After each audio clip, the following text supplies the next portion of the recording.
जय श्री राम। स्वागत है आप सभी का एक बार फिर से आपके अपने चैनल एस्ट्रोलॉजर भाई जी में। सभी माताओं को, बुजुर्गों को प्रणाम। सभी बहनों को और भाइयों को बहुत बहुत आशीर्वाद और प्यार।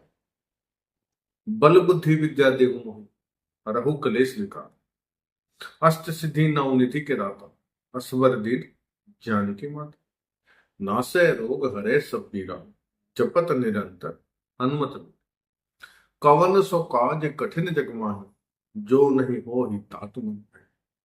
ऐसे कितने ही श्लोक चौपाइयां आपको हनुमान जी से संबंधित मिल जाए, जो ये प्रमाणित करती हैं, प्रमाण करती हैं कि ब्रह्मांड का ऐसा कोई कार्य, ऐसी कोई चीज नहीं जो हनुमान जी महाराज नहीं कर सकते। असंभव को संभव करने का नाम ही हनुमान जी महाराज है। बहुत से उपाय, बहुत से अर्जी लगाने के तरीके श्री हनुमान जी महाराज के लिए बताए जाते हैं, किस प्रकार से हमको अर्जी लगाए। लेकिन देखिए, कलयुग है, कर्मों का प्रारब्ध भोगना पड़ता है। हनुमान जी महाराज हर तरह के कर्म के प्रारब्ध को काटने की क्षमता रखते हैं, बुरे से बुरे आपके कर्मों को क्षमा करने की जो है क्षमता रखते हैं। लेकिन आपके प्रति, आपके मन के अंदर उनके प्रति, हनुमान जी के प्रति कितनी भावना है, कितना विश्वास है, कितनी श्रद्धा है, आप कितनी हद तक टिके रह सकते हैं। ये नहीं कि मुसीबत आई तो हनुमान जी की शरण में आ गए और जब मुसीबत टल गई तो फिर वापस से कुकर्मों में लग गए। ठीक है, भाई जी हनुमान चालीसा बहुत पढ़ते हैं, भाई जी सुंदरकांड पढ़ते हैं, भाई जी हनुमान जी के मंदिर जाते हैं, भाई जी हनुमान जी को चोला चढ़ाते हैं, भाई जी ध्वजा लगाते हैं, पता नहीं कितने जतन करते हैं हनुमान जी को मनाने के। लेकिन जब उनसे पूछा जाता है, भैया दारू पीते हो? हाँ जी, कभी कभार पी लेते। भैया अंडा नॉन वेज ना ना, रूटीन में तो नहीं जी, मंगल शनिवार छोड़ देते हैं, बाकी दिन खा लेते हैं, या कभी कभी ओकेजनली खा लेते हैं। तो भैया कहाँ से सुनेंगे हनुमान जी आपके? हनुमान चालीसा पढ़ रहे हो, बुरे व्यसनों में लगे हुए हो, इधर उधर मुंह मार रहे हो, हर जगह नारियों के प्रति दुष्भावनाएं हैं, या जो माताएं बहनें करें वो भी कुकर्मों में लगी हुई हैं, तो कहाँ से हनुमान जी सुने? तो सबसे पहली बात तो ये कि अपना आचरण सुधारिए, अगर आप हनुमान जी महाराज की कृपा चाहते हैं तो। समझ गए? दूसरी बात, आपने बुरे कर्म कर लिए, कोई बात नहीं, अब आप उनकी शरण में आना चाहते हैं। आपके कष्ट इतने बढ़ गए हैं कि आपको कोई रास्ता दिखाई नहीं दे रहा, हनुमान चालीसा पढ़ पढ़ के थक गए, सुंदरकांड करके थक गए, हर जतन कर। तो आज जो तरीका, जो उपाय आपको आपका अपना ये बेटा भाई देने जा रहा है ना, इसको कर लेना, 101% होने जाएगी। लेकिन भावना ये होनी चाहिए, मन के अंदर विचार ये होना चाहिए कि भविष्य में कभी बुरे कर्म नहीं करेंगे। समझ गए ना? क्योंकि भगवान को धोखा देना, और स्पेशली हनुमान जी महाराज को, असंभव है।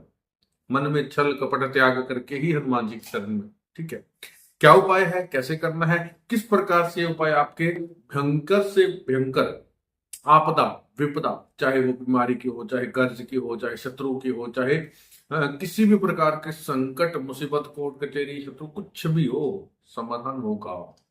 क्या करना है, कैसे करना है, गुप्त तरीके से करना है, बता देता हूं। सबसे पहले निवेदन करूंगा कि वीडियो को दिल से लाइक करके चैनल को सब्सक्राइब कर ले, घंटी के बटन को दबा दे, ताकि आने वाली हर वीडियो इस चैनल पर आपकी समस्याओं का समाधान लेकर के आती है। भयंकर से भयंकर समस्याओं का समाधान, जीवन में खुशियां लेकर के आने वाली होती है, वो आप तक सबसे पहले पहुंच जाएगी। ठीक है, कमेंट बॉक्स में जय श्री राम, जय सीताराम, जय हनुमान, क्योंकि हनुमान जी महाराज जो भी काम करते हैं ना, आपको पता है, जय श्री राम बोल करके करते हैं। तो राम जी के नाम में बड़ी ताकत है। राम जी का नाम लिखने, बोलने, यहां तक कि सोचने मात्र से ही आपके रास्ते खुल जाते हैं। ठीक है, कमेंट बॉक्स में जय श्री राम अवश्य लिखें। आपके जीवन में समस्याएं हैं, आप चाहते हैं कि उनका निवारण हो, हर जतन करके देख लो, तो पहली बात तो ये वीडियो देखने के बाद आप किसी की आवश्यकता ही नहीं पड़ेगी, ये उपाय करने के बाद में। दूसरा, अगर आपको लगता है कि मार्गदर्शन चाहिए, कुंडली दिखाना चाहते हैं, आपकी कुंडली नहीं है तो भी आप किसी भी प्रकार से सहायता, मार्गदर्शन चाहते हैं, तो आपको स्क्रीन पर नंबर दिखाई दे रहा है 7056200033।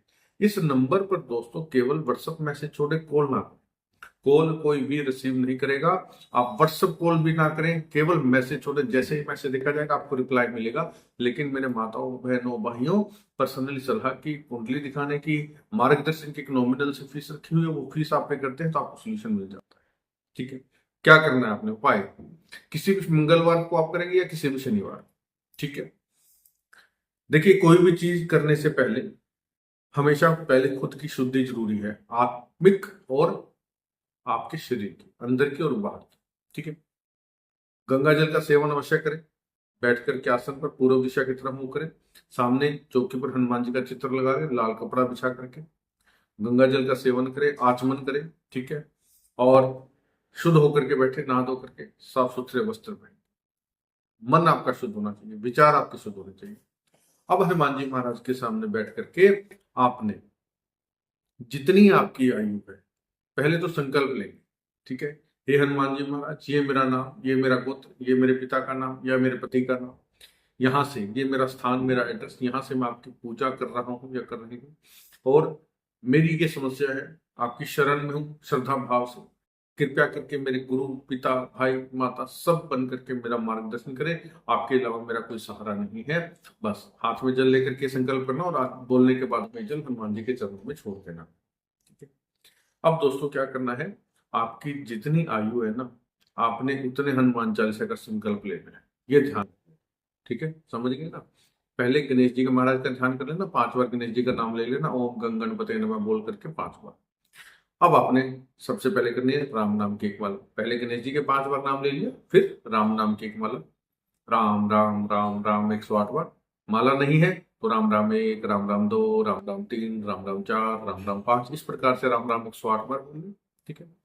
अब आपने जितनी आपकी आयु, मान लीजिए आपकी आयु 28 वर्ष है। ठीक है। तो आप उससे एक फालतू ले, 29। अगर आपकी आयु है 40 वर्ष तो उससे एक फालतू 41 ले लेंगे।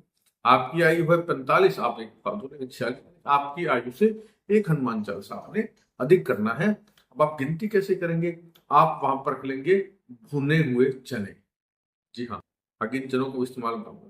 भुने हुए चने आप ले लेंगे, उतने ही चने के दाने लेकर के बैठेंगे, एक हनुमान चालीसा का पाठ किया, चना उठा करके साइड में रख दिया, दूसरा किया रख दिया, इस प्रकार से। ठीक है, हो गया। अब हनुमान चालीसा उतने होने के बाद में फिर से राम नाम की एक माला और हनुमान जी की आरती कर देना। यथा संभव, यथा आपका सामर्थ्य, हनुमान जी को भोग लगा देना। वैसे हनुमान जी को मोदक का, लड्डू का भोग पसंद है, बेसन की बर्फी का पसंद है, इमरती का पसंद है, या अगर आपका कोई सामर्थ्य नहीं है तो आप खाली मिश्री का भी लगा सकते हैं। ठीक है। आसन फोल्ड कर दीजिए उठ करके। उठने से पहले ओम शक्राय नमः पृथ्वी पर इस तरह से 3 प्रकार हाथ लगा करके पृथ्वी पर लगाइए, अपने मस्तक पर लगाइए और बोलिए ओम शक्राय नमः, ओम शक्राय नमः, ओम शक्राय नमः। शंकराय नहीं बोलना, शक्राय नमः। आसन फोल्ड कर दीजिए, अपना कार्य करें। सुबह करें या शाम को करें, लेकिन दोस्तों अब आपने इसको कंटिन्यू करना है 7 दिन, यानी कि मंगलवार से शुरू किया, अगले मंगलवार तक आप इसको करेंगे। ठीक है। शनिवार से शुरू किया, अगले शनिवार तक, यानी कि 8 दिन ही आपके हो जाते हैं। और आपने विशेष जो ध्यान रखना है वो ये है कि रोजाना उसी समय पर बैठना है जिस समय आप पहले दिन बैठ रहे हैं।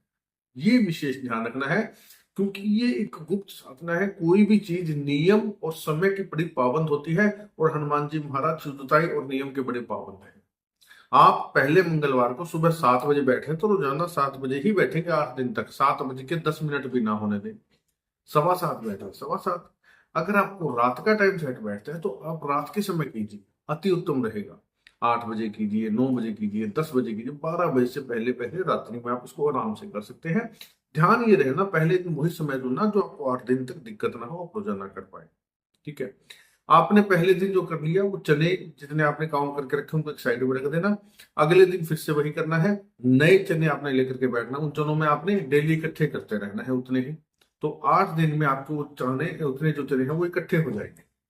समझ गए ना। तो वो आपने इकट्ठा कर लेना है चने। 8वां दिन जब हो जाए तो अपना पाठ करने के बाद, अगर आप रात के समय कर रहे हैं तो आप अगले दिन कर लें। ठीक है। पाठ जैसे रात को पूरे हो गए, अगले दिन ऊपर कर लें, जो मैं आपको बताने जा रहा हूं। अब आप ये चने लेकर के जाएंगे श्री हनुमान जी महाराज के मंदिर में। साथ में जितनी आपकी हाइट है उतनी गुड़ की डलियां ले लें। आपकी हाइट है मान लीजिए 5 फीट 7 इंच है तो आप 6 गुड़ की डली ले लें। आपकी हाइट है 6 फीट तो आप 6 गुड़ की डली ले सकते हैं, यानी कि जितनी हाइट है उतनी आप ले सकते हैं। अगर आपकी इंचों में ऊपर है हाइट तो आप उससे ऊपर वाली ले लें। ठीक है। तो ये हो गया। उतनी गुड़ की डलियां आप उन चनों के साथ मिला करके हनुमान जी के मंदिर में जाकर के वहां भेंट चला देंगे हनुमान जी के मंदिर में। साथ में एक त्रिकोणी ध्वजा, भगवा रंग की त्रिकोणीय ध्वजा, क्योंकि ये विजय की प्रतीक होती है। ये ध्वजा आप हनुमान जी के मंदिर में चढ़ाएंगे, साथ में चमेली का तेल और एक सिंदूर, जी हाँ, ऑरेंज कलर का सिंदूर जो हनुमान जी को चढ़ाया जाता है, और एक चमेली के तेल की शीशी प्लस एक मीठा पान, बस इतना सा आप जाकर के हनुमान जी के चरणों में आपके आसपास जो भी सिद्ध हनुमान जी का मंदिर हो वहां भेंट चढ़ा दीजिए, और वहीं बैठ करके हनुमान जी से अपने मन की बात कीजिए, अपनी समस्या को दोहराइए, और 7-8 दिन तक या 8 दिन तक जो आप प्रयोग कर रहे हैं, इस दौरान भी अपनी समस्या को मन में दोहराते रहिए। हनुमान जी से बात कीजिए, आप मानसिक रूप से मन से उनसे बात कीजिए कि बाबा ये समस्या है, बाबा ऐसे चल रहा है, आपको सब पता है, बाबा आपका बेटा हूँ, आपकी बेटी हूँ, आपकी शरण में हूँ। तो जैसे हम आपस में बात करते हैं ना, ऐसे बात कीजिए। मैं गारंटी देता हूँ 8 दिन पूरे होने के बाद में आपको खुद फील होगा कि हाँ, हनुमान जी आपके आसपास है, आपसे बात करें, उस समस्या का आपको निवारण मिलेगा 110%। 8 दिन पूरा ब्रह्मचर्य का पालन करेंगे, अंडा नॉनवेज दारू तो बोलता हूँ कि हमेशा के लिए छोड़ दो, इन 8 दिन नहीं, जीवन पर्यंत इनका त्याग कर दो। लहसुन प्याज का कोई परहेज नहीं है, लेकिन इन 8 दिनों में नहीं खाना, ठीक है। वैसे तो आप लहसुन प्याज आयुर्वेद है, लेकिन इनसे तामसिक भावना जागृत होती है, काम वासना जागृत होती है, इसलिए 8 दिन इसका परहेज कर ले, अन्य दिन बाद में आप खाइए, कोई बात नहीं, ठीक है। बस इतना साफ करके देखिए, आपको उसका 110 नहीं 1010% आपको उसका रिजल्ट मिलेगा। किया हुआ आजमाया हुआ है। नियत भावना आपकी कितनी सही है, आप कितने समय पर पाबंद होकर के बैठते हैं, वो आप पर निर्भर करता है। तो जो मेरे भाई बहन कष्टों से परेशान है, जिनका आप भला चाहते हैं, उन तक ये वीडियो अवश्य पहुंचा दें। आज के लिए इतना ही, पूरा देखने के लिए धन्यवाद। जय श्री राम।